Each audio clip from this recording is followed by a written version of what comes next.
Février mordait ses joues. Il pédalait encore pour 3 courses. Gants troués, vélo grinçant, 47 € à sauver. Au feu vert, sous un néon rouge, il vit un vieil homme immobile, papier froissé, lèvres muettes. 15 minutes après, 2 voitures noires s'arrêtèrent. Un sourire cessa de trembler. Sa compassion venait d'allumer un phare au rapace. Certains gestes changent tout pour toujours. Le vent de février mord les joues comme une lame.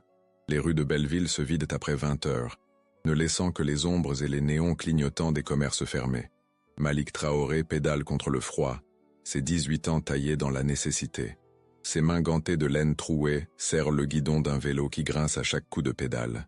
La sacoche de livraison tape contre sa hanche. Encore 3 courses. Encore 47 €. Encore une nuit où il pourra dormir au foyer. Il s'arrête au feu rouge. Regarde son téléphone. 20h15. Le dernier colis doit être livré avant 21 h. Sinon plus de boulot, plus de chambres, plus rien. Le feu passe au vert. Il démarre. C'est alors qu'il le voit. Un vieil homme se tient près de l'arrêt de bus. Immobile. Trop immobile. Autour de lui, les gens passent sans le voir. Ou font semblant. Le vieillard tient un papier froissé dans ses mains tremblantes. Ses lèvres bougent sans émettre de son. Ses yeux fixent l'horizon avec l'expression de quelqu'un qui a oublié son propre nom. Malik ralentit. Une voix dans sa tête lui murmure de continuer. Pas le temps, pas les moyens, pas son problème. Mais quelque chose dans le regard du vieil homme l'arrête net. Cette expression qu'il connaît trop bien, la même que portait son grand-père les derniers mois. Cette terreur silencieuse de se perdre dans son propre monde. Il pose le pied à terre. Le vélo vacille. « Monsieur ?» Sa voix se brise dans le froid. « Ça va ?» L'homme sursaute. Ses yeux se posent sur Malik, mais ne le voient pas vraiment. Il cligne plusieurs fois, comme pour ajuster la mise au point d'un appareil photo cassé. Le bus, numéro 15. Les mots sortent de sa bouche comme des bulles d'air qui remontent d'une noyade. Je dois... Montmartre. Il faut que... Sa phrase se perd. Le papier dans ses mains tremble plus fort. Malik regarde autour de lui. Les passants continuent à leur course.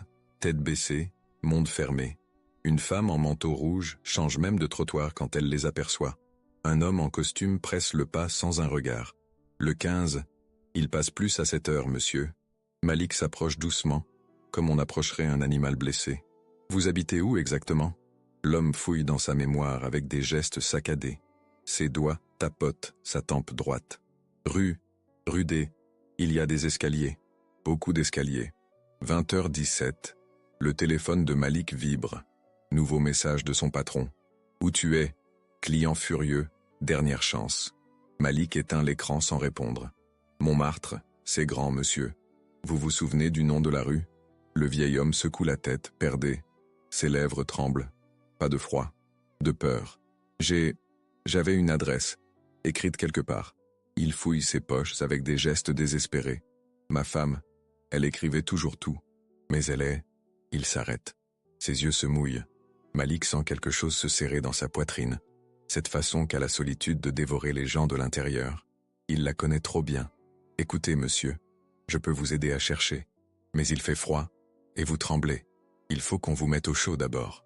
L'homme le regarde enfin vraiment. Ses yeux sont d'un bleu délavé, comme une photo qui a trop pris la lumière. Vous feriez ça? Pour moi? Bien sûr. Malik ne sait pas pourquoi il dit ça. Ne sait pas pourquoi il range son téléphone sans lire les messages qui s'accumulent. Ne sait pas pourquoi il abandonne sa dernière livraison pour un inconnu qui sent la poussière et l'oubli. Mais il le fait.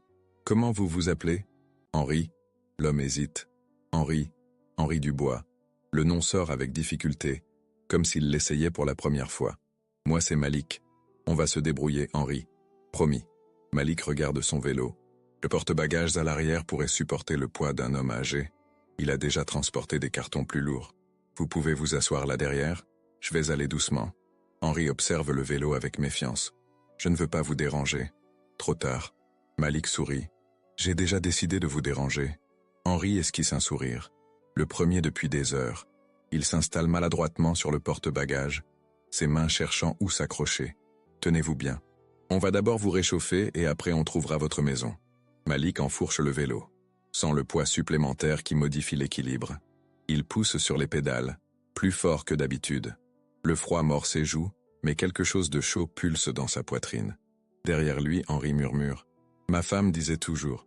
Elle disait que les anges avaient la peau de toutes les couleurs. Malik ne répond pas.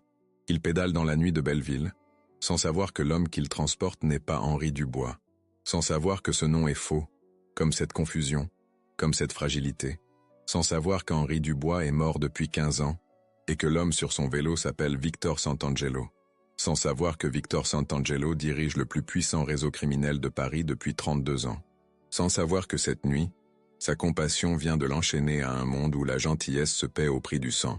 Le téléphone de Malik vibre encore. Encore. Il l'ignore.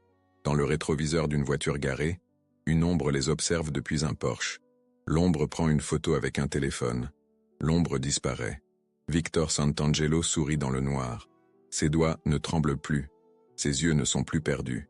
Il calcule. Il roule depuis 23 minutes quand Malik aperçoit le café. La petite étoile. Lumière tamisée. Vitres embuées par la chaleur. Le genre d'endroit qui reste ouvert tard pour les noctambules et les perdus.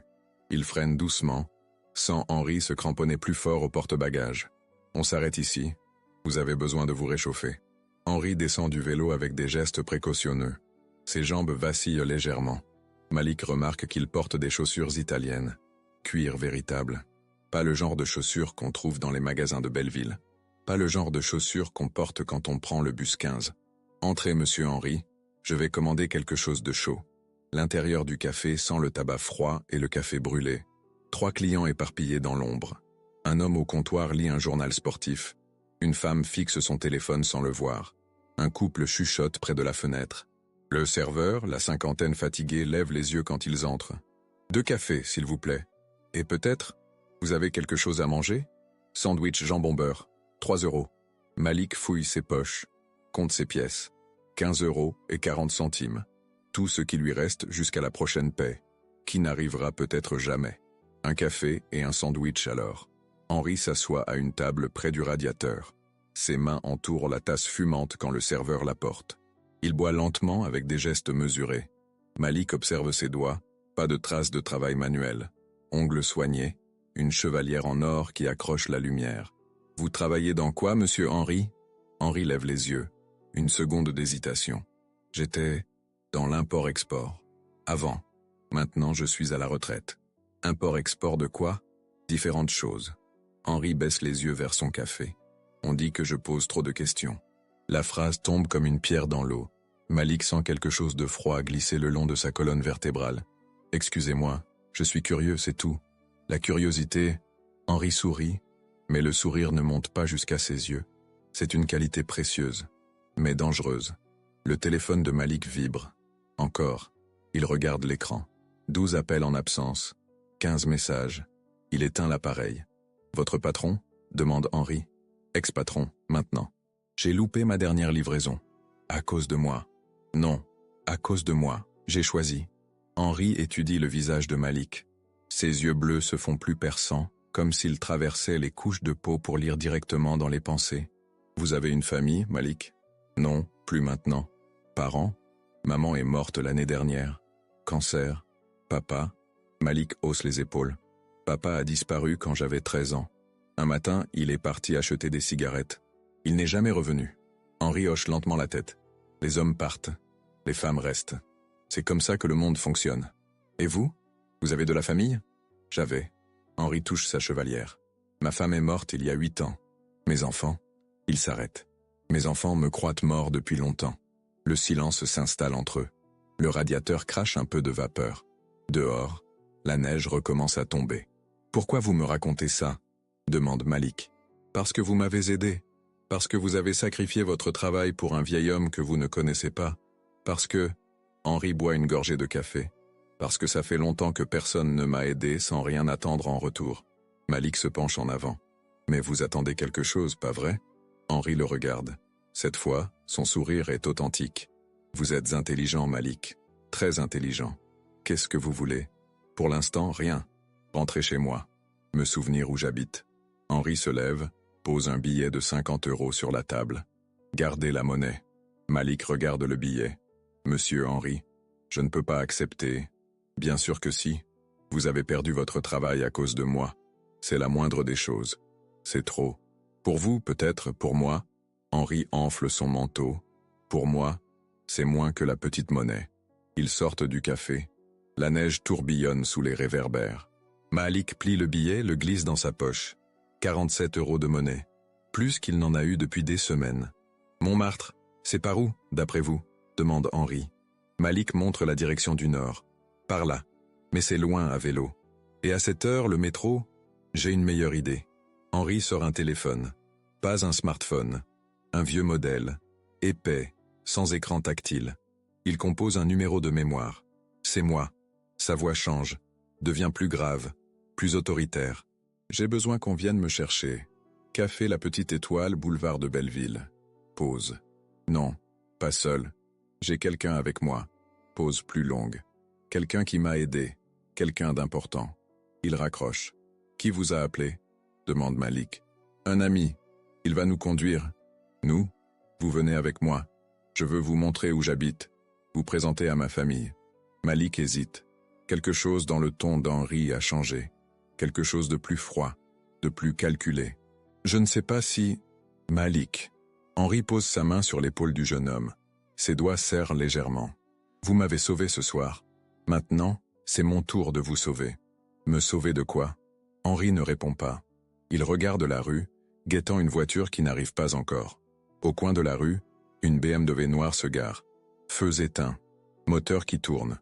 2 silhouettes à l'intérieur. Les voilà. La BMW avance lentement, s'arrête devant le café. Les vitres sont teintées. On ne voit rien à l'intérieur. La portière arrière s'ouvre. Un homme en costume sombre en sort. La quarantaine, cheveux gris, cicatrice fine qui traverse sa joue gauche. Il regarde Henri avec un mélange de soulagement et de reproche. « Monsieur Santangelo, on vous cherche depuis 4 heures. » Malik fronce les sourcils. « Santangelo? Je croyais que vous vous appeliez Henri Dubois ?» L'homme en costume regarde Malik comme s'il venait de voir un fantôme sortir de terre. Henri ou Victor ou quel que soit son vrai nom sourit. Les noms changent, Malik. Mais la reconnaissance, elle, reste. Qu'est-ce qui se passe? Malik recule d'un pas. Il se passe que vous venez de rendre un très grand service à une personne très importante. Et que les services se remboursent toujours. L'homme en costume ouvre la portière arrière plus grande. Monsieur Santangelo, nous devons partir. Les autres commencent à poser des questions. Victor Santangelo regarde Malik. Montez. Non, je préfère rentrer à pied. Malik. La voix de Victor se fait plus douce, mais il y a quelque chose dedans qui fait frissonner. Ce n'était pas une suggestion. Le silence tombe. La neige continue de tomber. La BMW ronronne doucement. Dans la rue déserte, pas un bruit. Pas un témoin. Malik comprend qu'il n'a plus le choix. Malik monte dans la BMW. Le cuir sent neuf et quelque chose d'autre. Quelque chose de métallique qu'il n'arrive pas à identifier. Victor s'installe à côté de lui. L'homme en costume prend le siège passager. Le chauffeur, qu'il n'avait pas remarqué, démarre sans un mot. Les vitres teintées transforment Paris en aquarium noir. Les lumières de la ville défilent comme des poissons phosphorescents. Malik pose ses mains sur ses genoux pour les empêcher de trembler. Où on va? Chez moi. Victor ajuste sa ceinture. Vous allez rencontrer ma famille. Ma vraie famille. La voiture monte vers le nord. Pas vers Montmartre. Vers quelque chose de plus loin, de plus isolé. Malik reconnaît les panneaux. Direction Saint-Denis. Direction les entrepôts. Direction les zones où Paris s'arrête et où autre chose commence. Monsieur Santangelo. L'homme en costume se retourne. Vous êtes sûr que c'est prudent? Le conseil attend votre rapport depuis ce matin. Marco. Victor ne quitte pas Malik des yeux. Le conseil attendra. D'abord, nous avons une dette à régler. Marco acquiesce, mais Malik voit ses épaules se crisper. Une dette? Demande Malik. Vous m'avez sauvé la vie ce soir. Vous ne le savez pas encore, mais vous m'avez sauvé la vie. Comment ça? Victor sort un autre téléphone de sa poche. Celui-ci est moderne, écran large, coque renforcée. Il compose un numéro. Giuseppe? C'est Victor. Je suis vivant. Pause. Non, ils ne m'ont pas eu. J'ai eu... de l'aide inattendue. Pause plus longue. Annule le plan B. Annule tout. Je rentre à la maison. Il raccroche. Regarde Malik. Vous savez ce que c'est le plan B, Malik? Malik secoue la tête. Le plan B, c'est ce qui arrive quand je disparais plus de 6 heures sans donner de nouvelles. Mes hommes partent à ma recherche. S'ils ne me trouvent pas, ils partent en guerre. Ils brûlent tous les territoires ennemis jusqu'à ce qu'ils me trouvent ou qu'ils meurent en essayant. La voiture tourne dans une zone industrielle. Entrepôt sombre, grillage haut, caméra qui pivote dans la nuit. Ce soir, mes ennemis ont essayé de m'empoisonner. Pendant un dîner d'affaires. Rien de fatal, juste assez pour me faire perdre la mémoire quelques heures. Assez pour que je me perde, que je disparaisse, que mes hommes croient que je suis mort. Malik sent sa bouche devenir sèche. Et après, la guerre. Une guerre qui aurait fait 12 morts cette nuit. Minimum. La BMW s'arrête devant un portail métallique. Le chauffeur baisse sa vitre, tape un code sur un digicode. Le portail s'ouvre silencieusement. Mais vous m'avez trouvé. Vous m'avez ramené. Vous avez empêché cette guerre sans le savoir. Ils roulent à travers une cour éclairée par des projecteurs. Malik aperçoit d'autres voitures. Des Mercedes, des Audi, toutes noires, toutes aux vitres teintées. Des hommes en costume se tiennent près des véhicules. Certains portent des vestes ouvertes. Malik devine les formes sous les vestes. Monsieur Santangelo. Malik déglutit. Qu'est-ce que vous faites exactement? Des affaires, Malik. Je fais des affaires. La voiture s'arrête devant un bâtiment bas. Ancien entrepôt reconverti, fenêtres nouvelles, lumières chaudes à l'intérieur. Ça ressemble presque à une maison normale. Presque. Victor descend. Malik hésite. Venez. Personne ne vous fera de mal. Vous êtes sous ma protection maintenant. Votre protection?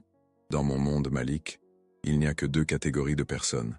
Celles qui me doivent quelque chose et celles à qui je dois quelque chose. Ce soir, vous avez changé de catégorie. Malik sort de la voiture. L'air sent le froid et l'essence. Et toujours cette odeur métallique qu'il n'arrive pas à identifier. Marco ouvre une porte blindée. Un code, un scanner d'empreinte, un bip électronique. À l'intérieur, c'est un autre monde. Parquet ciré, tableau au mur, mobilier de luxe. On pourrait être dans un appartement du 16e arrondissement. Sauf les hommes. Ils sont partout, assis dans les fauteuils, debout près des fenêtres, penchés sur des écrans d'ordinateur. Tous en costume, tous entre 30 et 50 ans, tous avec cette même façon de regarder qui jauge, qui calcule, qui menace sans prononcer un mot. Quand Victor entre, ils se lèvent tous, ensemble, comme un seul homme. « Bonsoir messieurs ». Victor enlève son manteau, le tend à Marco. « Je vous présente Malik Traoré. Il m'a sauvé la vie ce soir. » Les regards se tournent vers Malik. Il sent le poids de leur attention comme une chape de plomb. « Malik ». Victor pose sa main sur l'épaule du jeune homme. « Voici ma famille, mes fils, mes frères, mes soldats. Ils vous doivent maintenant la même reconnaissance qu'ils me doivent à moi. » Un homme plus âgé, cheveux blancs, regard perçant, s'approche. « Victor, Giuseppe Torino. On était inquiet. Je sais, Giuseppe. Mais tout va bien maintenant. » Giuseppe regarde Malik. « C'est lui ? » « C'est lui. » Giuseppe tend la main à Malik. Sa poignée est ferme. Ses yeux ne clignent pas. « Merci, jeune homme. Vous ne savez pas ce que vous avez fait pour nous ce soir. J'ai juste aidé quelqu'un qui était perdu. » Giuseppe sourit. « Exactement. Et cette personne dirige tout ceci. » Il fait un geste qui englobe la pièce, les hommes, l'univers invisible qui s'étend au-delà des murs. Victor s'assoit dans un fauteuil de cuir. « Malik, vous avez faim ? Un peu. Marco, appelle Luigi. Dis-lui de préparer quelque chose de bien. Et ouvre une bouteille de Chianti. Le bon. » Marco disparaît. Giuseppe s'assoit en face de Victor. « Les Corses ?» demande Giuseppe. « Demain. Ce soir, on fête. »« Fêtez quoi ?» demande Malik. « Votre entrée dans la famille. » Victor verse 3 verres de whisky à partir d'une bouteille posée sur la table basse. « Vous ne le savez pas encore, mais votre vie vient de changer, Malik. »« Comment ça ? Vous ne pouvez plus retourner à votre ancienne vie. Vous en savez trop maintenant. Vous avez vu nos visages, vous connaissez cet endroit, vous savez qui je suis. » Malik sent la panique monter. « Je ne dirai rien à personne. Je jure que... Je sais. » Victor lève son verre. « Parce que vous allez travailler pour nous. » Le silence tombe. Tous les hommes dans la pièce regardent Malik. Attendent sa réaction. « Et si je refuse ?» Victor boit une gorgée de whisky. « Vous êtes intelligent, Malik. Vous ne refuserez pas. Pourquoi ? Parce que nous prenons soin de notre famille. » Très bien soin. Victor pose son verre. « Vous n'avez plus de travail, plus de logement, plus d'avenir. Nous vous offrons les 3. » Giuseppe se penche en avant. Un appartement dans le 11e. Meublé, chauffé, payé. 2000 € par mois pour commencer. Plus les primes. Primes pourquoi ? Service rendu. Victor sourit. Rien d'illégal, bien sûr. Livraison spéciale, course discrète, surveillance de routine. Le genre de choses qu'un jeune homme discret et intelligent peut faire sans attirer l'attention. Malik regarde autour de lui. Les visages impassibles, les costumes impeccables, l'argent qui transpire des murs. Et si je dis non, vous ne direz pas non. Victor se lève, s'approche d'une fenêtre. Vous savez pourquoi? Parce que pour la première fois de votre vie, quelqu'un vous offre de faire partie de quelque chose de plus grand que vous, de plus fort que vous. Malik sent quelque chose bouger dans sa poitrine. Une chaleur qu'il n'a pas ressentie depuis la mort de sa mère. Réfléchissez, Malik. Hier, vous étiez seul. Demain, vous aurez 50 frères prêts à mourir pour vous. Giuseppe hoche la tête. Dans notre monde, la loyauté se paie comptant. En respect, en protection, en avenir. Marco revient avec un plateau. Pain frais, charcuterie, fromage. L'odeur emplit la pièce. Mangez. Victor retourne s'asseoir. Prenez votre temps. Réfléchissez. Mais sachez une chose. Quand vous sortirez d'ici ce soir, soit vous serez des nôtres, soit... Il ne finit pas sa phrase. N'en a pas besoin. Malik prend un morceau de pain. Le goût lui rappelle les dimanches chez sa grand-mère, avant que tout parte en morceaux. Il ne sait pas encore qu'il vient d'avaler sa première bouchée de perdition. Si vous ressentez la même tension que Malik en ce moment, vous comprenez le pouvoir d'une histoire qui vous happe dès les premiers instants. Ces moments où un personnage bascule sans le savoir dans un monde qui va le transformer pour toujours. D'ailleurs, que pensez-vous de ce choix de Malik? À sa place, auriez-vous accepté cette proposition ou auriez-vous tenté de fuir? Laissez-moi vos réflexions en commentaire, j'aimerais connaître votre vision de ce dilemme moral. Malik dort mal cette nuit-là. Giuseppe l'a installé dans un appartement rue de la Roquette. 45 mètres carrés, parquet ciré, cuisine équipée, vue sur une cour tranquille. Plus beau que tout ce qu'il a jamais habité. Mais le silence le dérange. Pas de bruit de voisins, pas de sirène, pas de dispute dans les couloirs. Comme si l'immeuble entier retenait son souffle. À 6 heures du matin, on frappe à sa porte. 3 coups espacés, puis 2 rapides. Malik reconnaît le code que Marco lui a enseigné la veille. C'est ouvert. Marco entre, un café à la main et un sac de vêtements sur l'épaule. Il porte le même costume que la veille, mais impeccable, comme s'il ne l'avait jamais quitté. Debout, première journée de travail. Malik s'assoit sur le bord du lit. Quelle heure il est? L'heure de commencer votre nouvelle vie. Marco pose le sac sur la table. Costume, chemise, cravate, chaussures, tout à votre taille. Comment vous connaissez ma taille? Marco ne répond pas. Il attend que Malik se lève, puis ouvre le sac. Costume gris anthracite, chemise blanche, cravate noire. Chaussures italiennes, cuir souple. Habillez-vous. On a rendez-vous dans 30 minutes. Rendez-vous avec qui? Avec votre premier client. Malik enfile les vêtements. Le costume tombe parfaitement. La chemise moule ses épaules. Les chaussures épousent ses pieds, comme si elles avaient été faites sur mesure. Qui c'est, ce client? Marco regarde par la fenêtre. Un homme qui a besoin qu'on lui livre quelque chose. Discrètement. Quoi? Une enveloppe. C'est tout? C'est tout.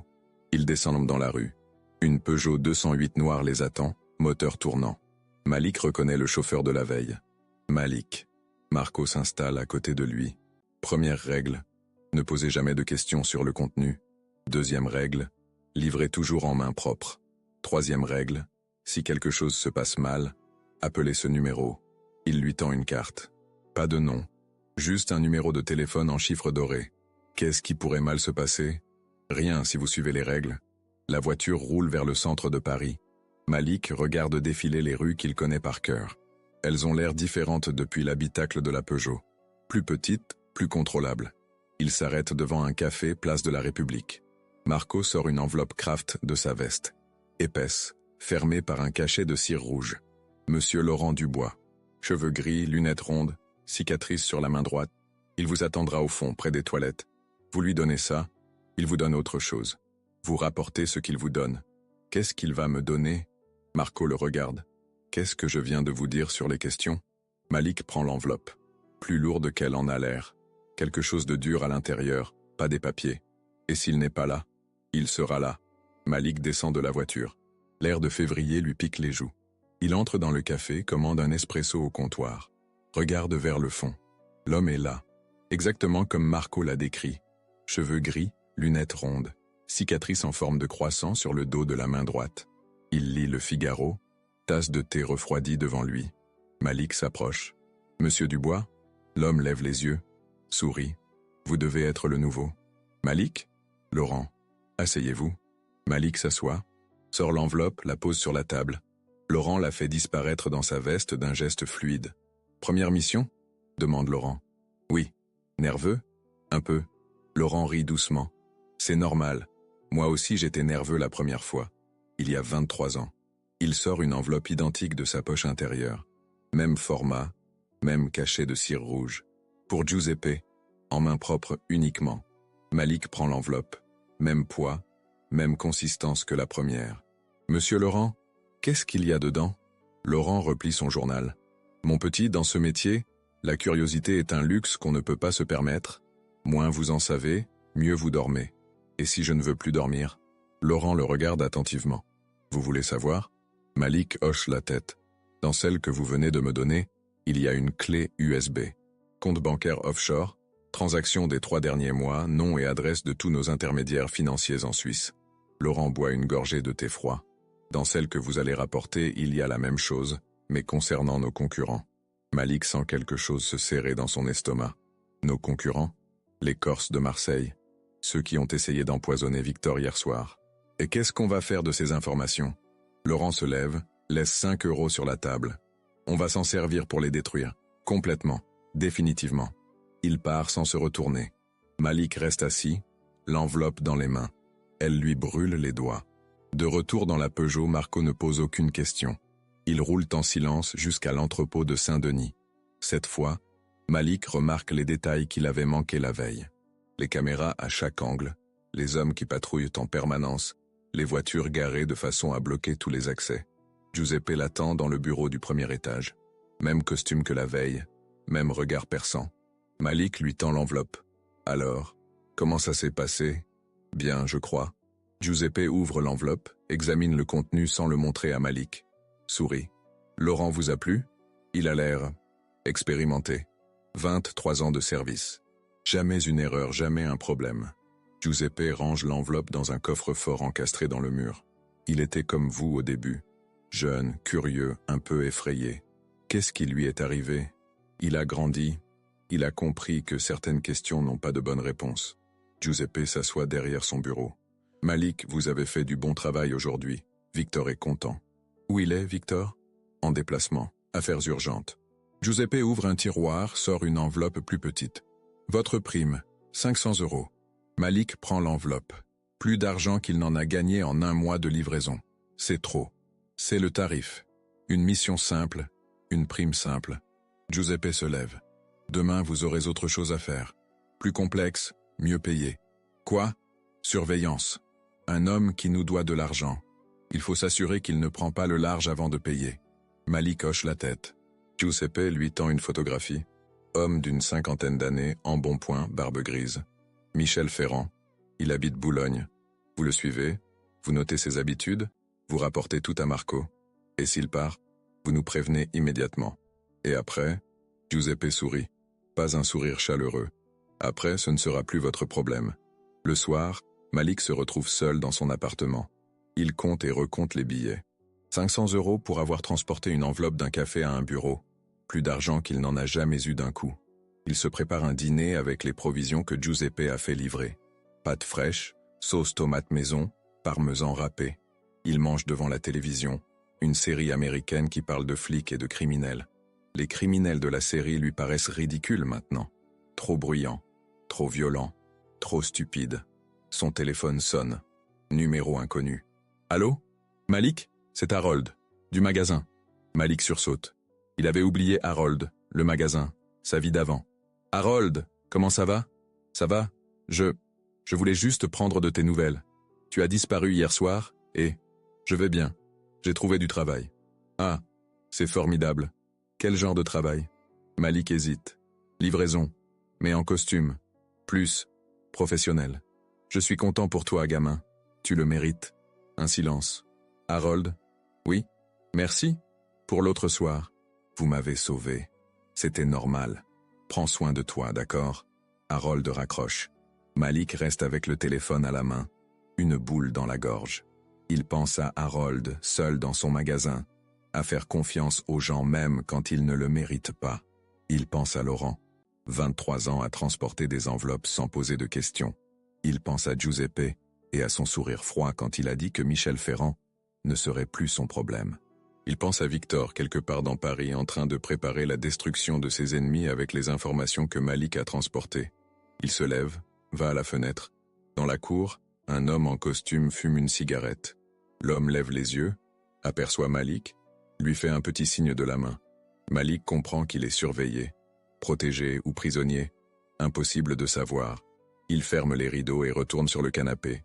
À la télévision, les flics arrêtent les criminels. Tout finit bien. Justice est rendue. Malik éteint la télévision. Dans le noir, il entend son cœur battre. Trop fort, trop vite. Demain, il surveillera Michel Ferrand. Il notera ses habitudes. Il rapportera tout à Marco. Et Michel Ferrand ne sera plus son problème. 3 semaines plus tard, Malik ne sursaute plus quand on frappe à sa porte avec le code. Il ne se demande plus ce qu'il y a dans les enveloppes qu'il transporte. Il ne compte plus l'argent qu'il gagne. Il se contente de le ranger dans le coffre que Giuseppe lui a fait installer. Ce matin-là, Marco arrive avec un costume différent, plus sombre, plus lourd, et une mallette en cuir noir. Mission spéciale aujourd'hui. Malik enfile le costume sans poser de questions. Il a appris. La curiosité coûte cher dans ce monde. L'ignorance protège. Michel Ferrand ? Demande-t-il quand même. Michel Ferrand n'est plus un problème. Marco dit ça comme s'il parlait de la météo. Malik ne demande pas de détails. Il sait qu'il ne veut pas les entendre. Dans la voiture, Giuseppe les attend. Première fois qu'il sort de l'entrepôt depuis que Malik le connaît. Malik. Giuseppe lui serre la main. Victor veut vous voir. Où il est ? À l'hôpital. Le mot tombe comme une pierre dans l'eau. Malik sent son estomac se contracter. Qu'est-ce qui s'est passé ? Les corps sont ripostés. Avant-hier soir, ils ont envoyé un message. La voiture roule vers l'hôpital Pitié-Salpêtrière. Giuseppe regarde par la fenêtre, mâchoire serrée. « Victor va bien ?» demande Malik. « Victor va très bien. C'est pas lui qui était visé. »« Qui alors ?» Giuseppe se tourne vers lui. « Sa petite fille. 12 ans. Elle sortait de l'école. » Malik sent le monde vaciller autour de lui. « Elle va comment ? Jambes cassées, commotion cérébrale.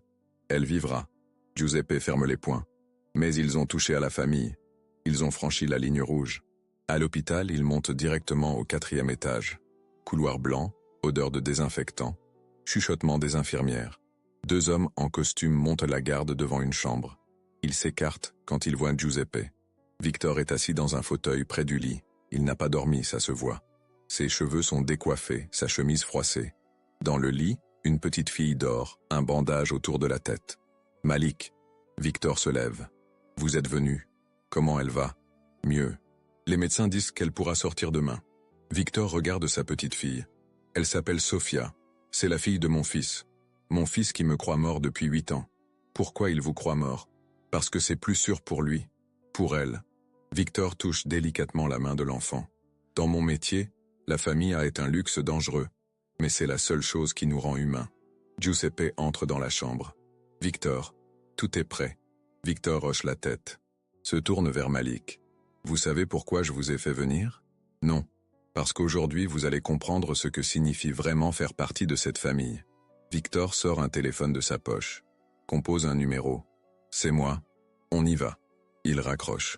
Regarde Malik. Les hommes qui ont fait ça à Sofia sont dans un entrepôt à Aubervilliers. 4 hommes. Ils nous attendent. Ils vous attendent. Ils savent qu'on va venir. Ils s'y préparent depuis 2 jours. Victor met sa veste. C'est comme ça que ça marche. Ils attaquent, on riposte. Ils ripostent, on riposte plus fort, jusqu'à ce que l'un de nous disparaisse complètement. Giuseppe ouvre la mallette qu'il portait. À l'intérieur, 3 pistolets. Métal noir, crosse striée. Choisissez. Malik regarde les armes. Je n'ai jamais... Première fois pour tout. Victor prend un des pistolets, vérifie le chargeur. Vous venez avec nous. Pourquoi ? Parce que vous êtes de la famille maintenant, et que la famille protège la famille. Malik regarde Sofia qui dort. 12 ans, l'âge qu'il avait quand son père a disparu. Et si je refuse ? Victor remet le pistolet dans la mallette. Alors vous restez ici, vous gardez Sofia pendant qu'on y va. Mais dans ce cas, vous ne pourrez plus jamais faire autre chose. Vous serez toujours celui qui n'était pas là quand il fallait. Giuseppe referme la mallette. Dans notre monde, Malik, il n'y a que 2 sortes d'hommes. Ceux qui agissent et ceux qui regardent agir. Une fois qu'on vous a classé dans une catégorie, impossible d'en changer. Malik sent ses mains trembler. Il pense à Harold, à sa gentillesse, à sa confiance aveugle. Il pense à Laurent, 23 ans, à porter des enveloppes sans poser de questions. Il pense à Michel Ferrand qui n'est plus un problème. Il pense à Sophia dans son lit d'hôpital.